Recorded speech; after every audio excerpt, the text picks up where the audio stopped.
Bonjour, chers auditeurs et chères auditrices, et bienvenue à ce balado avec Monsieur le ministre Pierre Fitzgibbon, que nous avons l'honneur de recevoir aujourd'hui, parce qu'il a déposé, comme vous l'avez vu, son projet de loi sur la gouvernance des énergies, sur la façon de gouverner l'énergie de façon responsable. Monsieur le ministre, bonjour. Bonjour, Mme Lauzon. Merci beaucoup d'être avec nous. C'est un plaisir. Je vous dirais, vous m'avez déjà dit un jour que la politique, c'est un sport extrême. Mais là, je pense que vous venez de compléter un marathon. Vous êtes arrivé au fil d'arrivée, je devrais dire. Il y aura une étape finale lors de la commission parlementaire. Mais là, vous avez déposé votre projet de loi. Puis, est-ce que vous pouvez nous dire quel est l'objectif principal recherché par ce projet de loi? Oui, très bien. Mais merci de l'occasion de m'exprimer à votre communauté. Bien, comme vous savez, le contexte énergétique est tel aujourd'hui. Nous avons des cibles ambitieuses pour la décarbonation. Mon collègue Benoît Charest a mis des grosses cibles. On a aussi un déséquilibre temporaire au niveau de la demande. La demande industrielle est beaucoup plus forte que l'offre qui est disponible. Ce qui est bon signe. Oui. Puis d'autre part, nous ne sommes pas les champions de l'efficacité énergétique. Je pense que tout le monde le reconnaît. Donc, à la base, c'est l'enjeu qui nous fait face, les enjeux qui nous font face. Maintenant, le projet de loi, parce qu'il y a plusieurs lois qui sont impliquées là-dedans, on veut donner plus d'agilité à Hydro-Québec, c'est plus rapide pour faire des projets. 2, ça prend une très bonne gouvernance pour faire ça. Donc, les rôles et responsabilités sont très clairement définis entre le gouvernement, qui est l'actionnaire d'Hydro-Québec, donc qui décide des stratégies, Hydro-Québec qui doit exécuter le mieux possible au niveau social, au niveau économique, et la Régie d'énergie qu'on a rehaussée pour qu'il fasse contrepoids au monopole qui est Hydro-Québec. Alors ça, c'est très, très important. Il faut aussi encourager l'innovation, parce que l'innovation va être requise pour avoir une sobriété énergétique. C'est pas juste de la vaisselle, le minutage de matin. Ça va aider, mais il faut admettre qu'il va prendre d'autres sources d'innovation. Donc, on travaille sur ça, je pense. Donc, plus vite, rigueur, transparence avec la Régie d'énergie, puis rôle et responsabilité. Alors, je pense que c'est les 3 chantiers importants du projet de loi. Puis justement, parlant de rôle, responsabilité, on vous attribue de nouvelles responsabilités en vertu de ce projet de loi. Est-ce que vous pouvez nous en parler un peu? Oui, bien en fait, ce qu'on fait, là, c'est que, d'une part, parlons d'Hydro-Québec. Hydro-Québec était géré beaucoup par décret ministériel. Donc, le ministre de l'Économie avait des décrets de préoccupation, des décrets, on disait Hydro-Québec fait un appel d'offres. Et ça requérait beaucoup de bureaucratie. Alors, on a réduit ça de façon significative. Si Hydro-Québec va aller en appel d'offres, ils vont couper 1 an. S'ils vont du gré à gré, ils vont couper pratiquement 1 an et demi. Par contrepoids, il faut que la Régie regarde ce qui se passe. Parce que si on donne à Hydro-Québec les 2 leviers de faire ce qu'ils veulent au prix qu'ils veulent, bien, peut-être que ce n'est pas la meilleure façon pour les Québécois. Donc, le rôle de la Régie a été rehaussé. Le rôle de Québec va être plus agile, avec des procédures. Alors, nous, le gouvernement, nous sommes l'actionnaire d'Hydro-Québec. C'est nous qui allons décider c'est quoi la demande. C'est nous qui allons décider le mix énergétique. Donc, on a créé, qui a été recommandé par des experts, on va créer le PGIR. Le PGIR, c'est le plan de gestion intégrée des ressources énergétiques. C'est ça dans le monde. On n'a pas inventé ça. Mais au Québec, on n'a jamais eu besoin d'un tel plan parce que nous étions en surplus. Les piscines étaient pleines à Churchill puis à Bobby James. Donc, surplus électrique, pas cher. On n'a pas à se préoccuper. Tout le monde confondu, gouvernement, Hydro-Québec et Génégie. On n'est plus là. Okay. On veut décarboner. C'est parce qu'il nous manque d'électricité qu'on a besoin d'un tel plan? Exact. Okay. Ce plan-là va mettre en lumière quelles sont la vraie demande énergétique pour décarboner et créer de la richesse. À côté de ça, on va dire quel est le mix énergétique qui est disponible et à quel coût économique et social. Il y a un coût social à décarboner. Le coût social, c'est qu'on va avoir des éoliennes, on va avoir des barrages. Peut-être qu'il y aura du nucléaire un jour. Alors, le PGIR, c'est la responsabilité du gouvernement, de mon ministère. C'est moi qui vais mettre en place, qui va élaborer le PGIR, qui va le présenter à la communauté. On va travailler évidemment de concert avec Hydro-Québec et tous les parties prenantes qui peuvent contribuer, c'est clair. Mais ultimement, c'est la responsabilité du ministre, du gouvernement. Le reste, c'est Hydro qui va prendre les moyens pour livrer la production, assurer une sécurité énergétique, puis la Régie va s'assurer que ce soit dans l'ordre et qu'on soit transparent. Là, aujourd'hui, on manque d'électricité à certaines régions. Pourquoi, quand? Alors, on va demander à Hydro-Québec une plus grande transparence, que les gens comprennent ce qui se passe. Quand on comprend ce qui se passe, on est plus tolérant. Oui, en effet. Puis donc, ça veut dire que le plan comme tel, vous allez l'approuver vous-même, vous n'avez pas besoin de le soumettre à la régie En fait, à la régie, non, mais c'est un plan qu'on va devoir soumettre à la population. pour consultation. Parce que, écoutez, ça va dicter ce plan. Il va être révisé aux 3 ans, mais ça va dicter la stratégie d'approvisionnement pour les prochains 15 ans. Alors, on n'ira pas faire ça dans mon bureau, moi, M. Legault. Là, on va travailler entre nous autres, évidemment.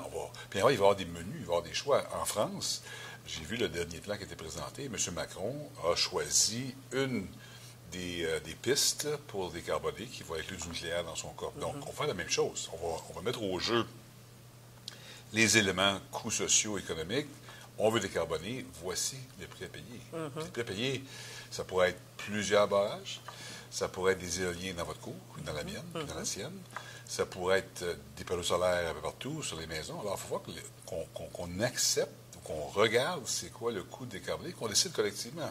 Si on veut décarboner en 2050, être net zéro, il y a des sacrifices à faire. Bien, c'est ça. Donc, c'est une question d'acceptabilité sociale. Et Exact. quand les citoyens sont informés, c'est peut-être plus facile par la suite d'adhérer à une nouvelle façon de fonctionner. On m'a critiqué un peu depuis 2 jours, une critique constructive, de dire pourquoi ne pas aller plus vite pour que la modulation des tarifs résidentiels soit plus élevée. Là, on met 3 Oui.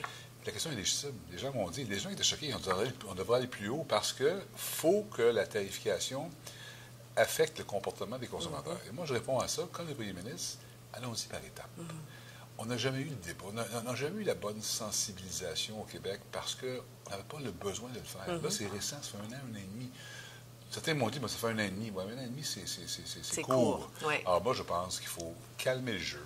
3 pour le résidentiel, les gens vont être à l'aise pour 2 ans jusqu'à la fin du mandat. Le prochain gouvernement décidera ce qu'il veut faire. Et au moment où, pendant qu'on fait ça, on va expliquer encore mieux le coût de la décarbonation, qu'est-ce que ça représente, quelles sont les alternatives, les pour, les contre. Évidemment, le gouvernement va choisir une des pistes pour se rendre à destination, mais au moins, il y aura eu un débat, une consultation. Puis, donc, vous parlez des coûts. Le tarif L, est-ce qu'il est modifié, le tarif qui s'applique aux grands consommateurs industriels? Beaucoup de questions sur ça. Alors, c'est possible le moins technique possible. Vous savez qu'on a un bloc patrimonial qui date des années 2000. Le bloc patrimonial a été indexé au fil du temps pour la partie résidentielle et pour la partie commerciale.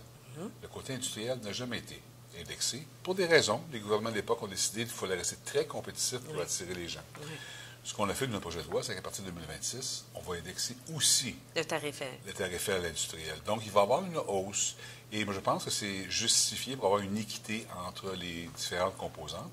Mais en même temps, la Régie d'énergie, parce que le bloc patrimonial, ce n'est pas la tarification ultime. Il faut rajouter ça le transport et d'autres coûts. La Régie d'énergie, elle, son devoir, c'est de dire quel est le coût de service pour les 3 segments. Et ce coût de service-là va être la tarification.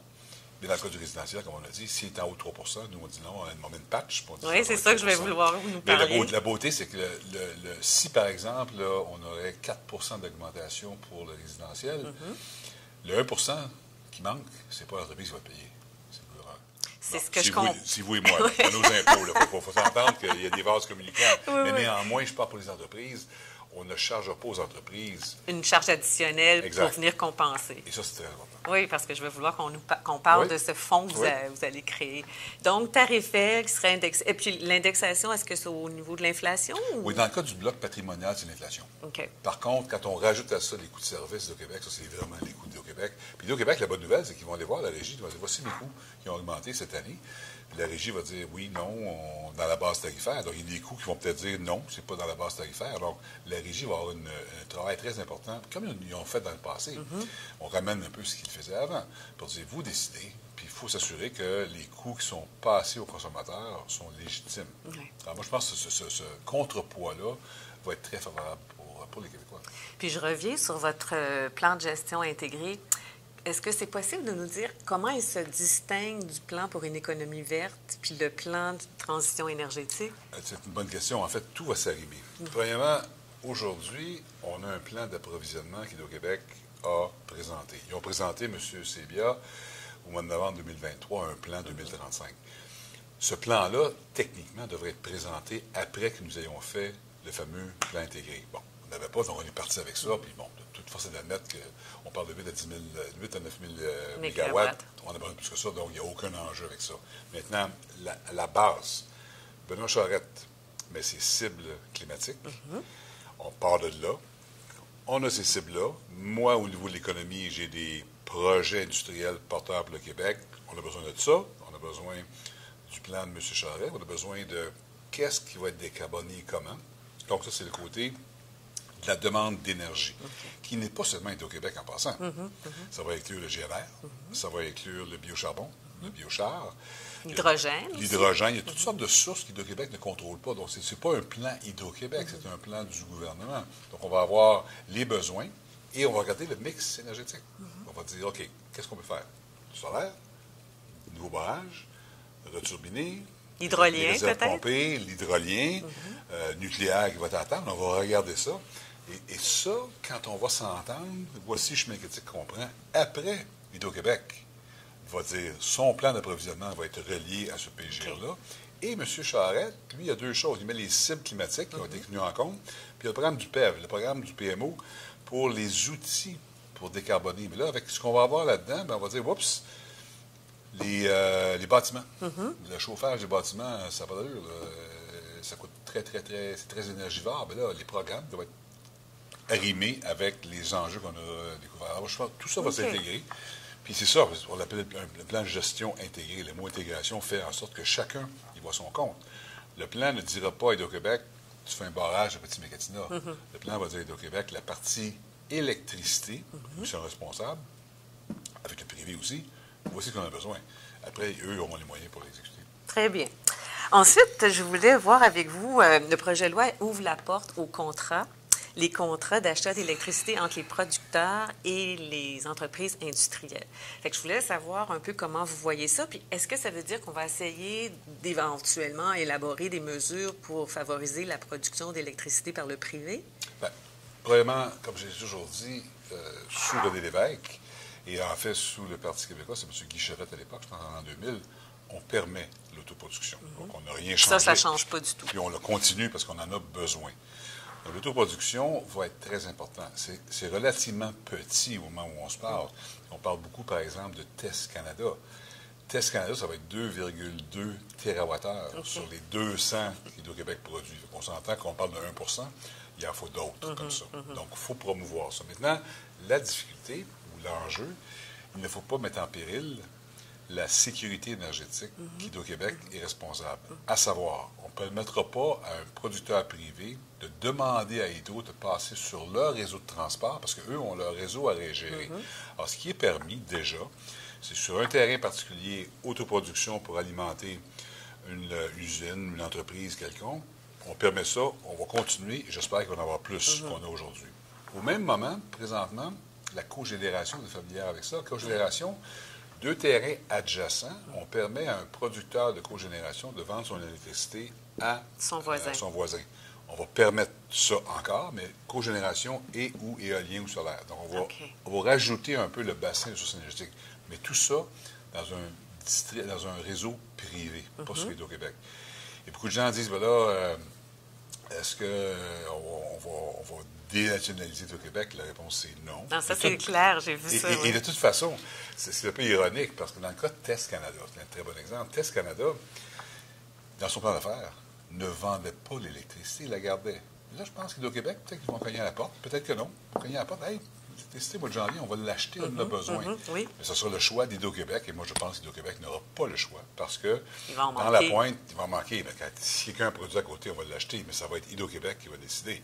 Et TES Canada et d'autres à qui je parle présentement assument qu'ils ne vendront pas l'électricité. C'est pour leur propre consommation ou pour un terrain adjacent. Donc, il va y avoir une autorégulation. Puis, le gouvernement va donner une approbation, puis Hydro-Québec peut vouloir acheter ou non. Fait que, ça va être contrôlé. Très bien.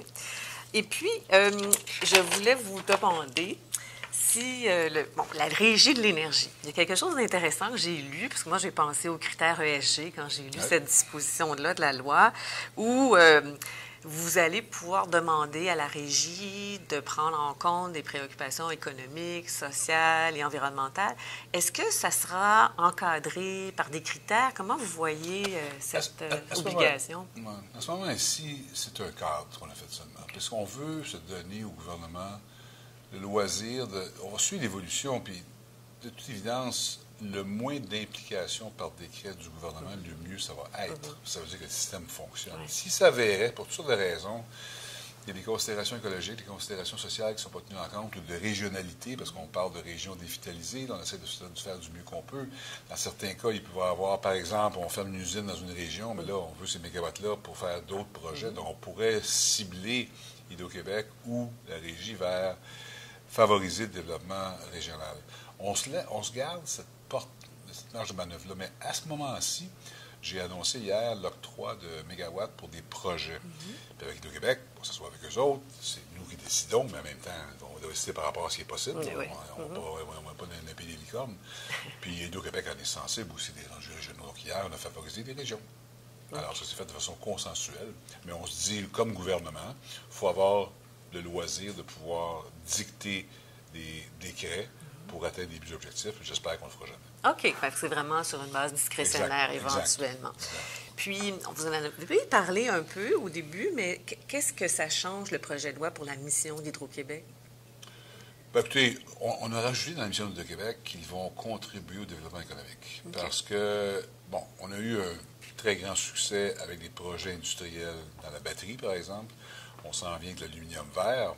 Alors, étant donné qu'il y a une pénurie temporaire d'énergie pour des projets industriels porteurs pour le Québec, bien là, de facto, le créateur de richesse va devenir Hydro-Québec. Oui. Parce qu'avant de donner de l'électron à une compagnie qui veut faire une usine de voiture, il faut la produire, l'électron. Alors, M. Sébia a un plan de 185 milliards d'investissement, une partie pour le réseau actuel, une partie du nouveau réseau. Alors, ça, en soi, est du développement économique. Donc, j'ai rajouté dans la mission d'Hydro-Québec qu'ils doivent évidemment fournir l'électricité à beaucoup, avec une sécurité énergétique, puis en même temps, ils vont participer au développement économique.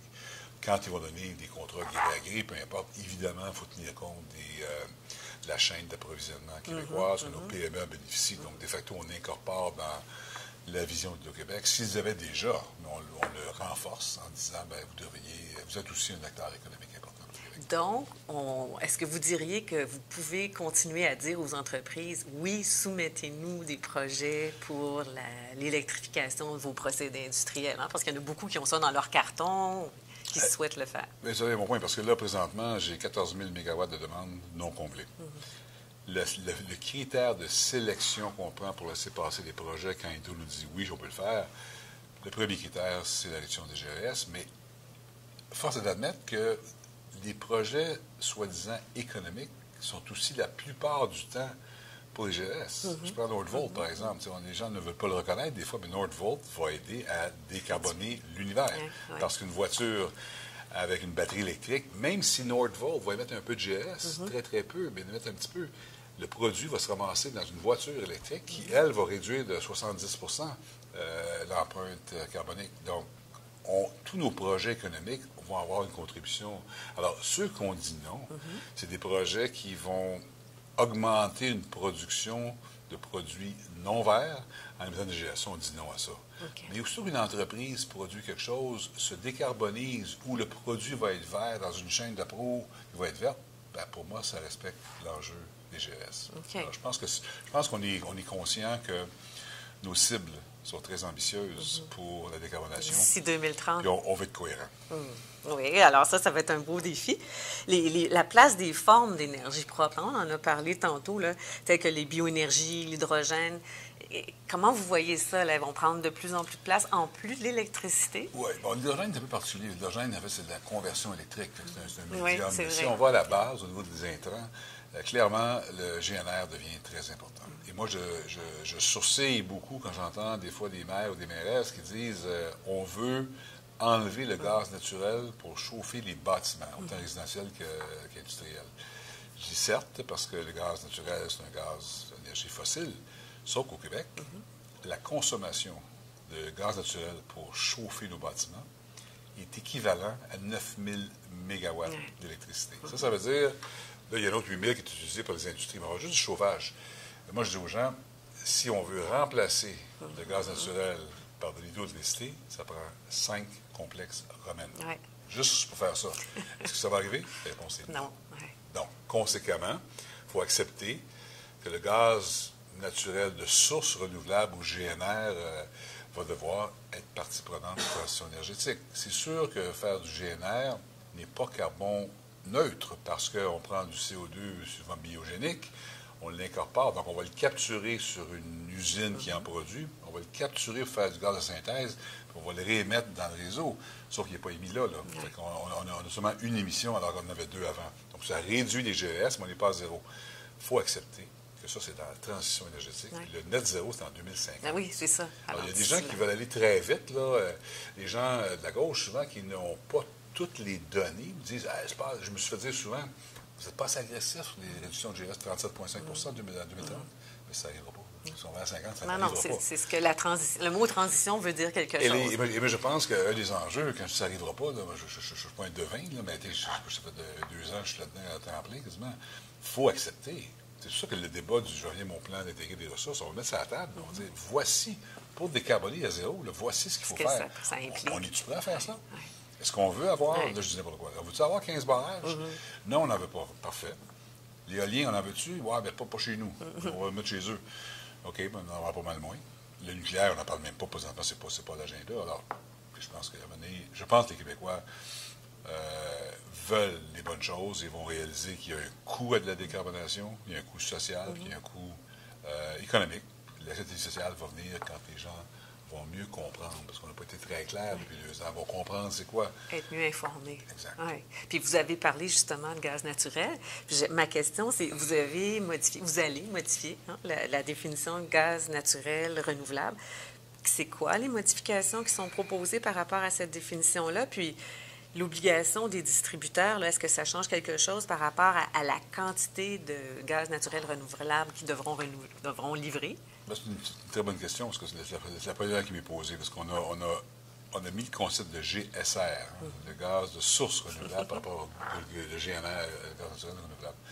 La distinction, c'est qu'il y a d'autres intrants qui peuvent être utilisés pour décarboner les réseaux du gaz naturel. Par exemple, l'hydrogène. C'est un très bon exemple, l'exemple de TES. TES Canada va produire 60 000 tonnes d'hydrogène. Le 2/3 va être utilisé pour décarboner le réseau d'énergie. Alors, ça, c'est du gaz, c'est du GSR. L'hydrogène n'est pas la même molécule que le gaz naturel. Donc, on va prendre l'hydrogène pour décarboner. Donc, ça, c'est le GSR, alors que le GNR, c'est traditionnellement le lisier des fermes d'élevage ou la matière organique résiduelle. Ça, c'est la même molécule. Les copeaux, entre autres. Oui, ça, c'est un peu la même molécule, le gaz sincère. Alors, le GSR, c'est une autre forme de molécule qui va quand même permettre de décarboner. Alors, on élargit ça parce qu'on veut augmenter. Parce que là, présentement, la cible de l'énergie, c'est 2 10 excusez, 10, en 2030. On est en bas de 2, là. Fait qu'il va falloir aller vite là-dedans aussi. Parce que si on veut que le gaz naturel renouvelable ou GSR soit reconnu, il faut augmenter la composition du R, du GN. Sinon, on reste à 1 ou 2 c'est une petite portion du réseau qui est vert. Le reste, c'est pas vert. Donc, merci pour cette distinction-là. Puis, ma dernière question, ça porte justement... Ce que je comprends, c'est que le projet de loi institue une autre loi pour venir compenser la tarification domestique résiduelle si jamais ça dépasse 3 %. Puis là, cette loi-là crée un fonds, puis le fonds... Alors, je me dis, OK, comment ça va fonctionner? Qui va payer? C'est important. Mais en fait, ce ne sera pas une loi. C'est ce qui va arriver. Peut-être que c'était mal décrit. Hydro-Québec va avoir la Régie de l'énergie qui va dire, aux 3 ans, on fait le recalibrage, on regarde le coût de service, le bloc patrimonial indexé, et la Régie va dire, OK, voici la hausse de tarification qu'on va donner pour le commercial, le industriel et le résidentiel. C'est plus compliqué que ça, parce qu'il y a 4 pages de tarifs, on va simplifier. Pour le résidentiel, si la hausse est moins que l'inflation, ça va. Rien qui se passe. Si, par exemple, en 2026, la hausse devrait être de 4,2 donne un chiffre comme ça, là, ce qu'on va dire, c'est que Hydro-Québec ne sera pas pénalisé, parce qu'Hydro-Québec va charger 3 Donc, le 1,2 dans mon exemple, additionnel, c'est le gouvernement, c'est mon ministère de l'Énergie. J'aurai des crédits budgétaires que je vais allouer à ça. Alors, ce n'est pas un fonds, en guillemets, OK. tierce partie, mais ça vient de mes fonds à moi. Quand moi, j'ai un budget annuel pour l'économie, l'énergie, j'ai un budget de 2 milliards, je ne sais pas le chiffre exact. Alors là-dedans, dans ça, je vais prendre les sommes d'argent pour Compenser Hydro. Hydro-Québec. Ah, OK. Parce que moi, je me disais, mais là, c'est pas les consommateurs qui vont faire des demandes. OK. Ah, là, ça, c'est clair. Je suis content que tu aies posé la question parce qu'effectivement, ce ne sera pas les consommateurs, ce ne sera pas Hydro et ce ne sera pas non plus les entreprises. OK. Sauf que ça va être qui? Ça va être nous Bien, autres. nous autres, collectivement. Oui. Et en fait, la critique que j'ai eue ce matin et hier, c'était un peu ça. Pourquoi faire ça? Pourquoi pas avoir tout de suite une espèce de hausse de tarifs? Puis je parle au point de tantôt, je pense qu'il faut laisser le temps aux gens de mieux comprendre qu'est-ce qui se passe. 2 ans, c'est pas la fin du monde. Mais de toute façon, il n'y a pas de choc tarifaire qui s'en vient. Les hausses de tarifs qu'on va reconnaître à un moment donné vont venir des nouveaux ouvrages au Québec. C'est en 2028. On a du temps pour avoir le débat, puis le 3 ne coûtera pas grand-chose aux Québécois. Monsieur Fitzgibbon, je vous remercie beaucoup. Je vous Vas-y. souhaite un bel été, du repos, parce que vous repartez un autre marathon avec la commission parlementaire. Exact, on a le temps de se reposer. Alors, merci beaucoup pour avoir pris le temps aujourd'hui. Merci à vous aussi.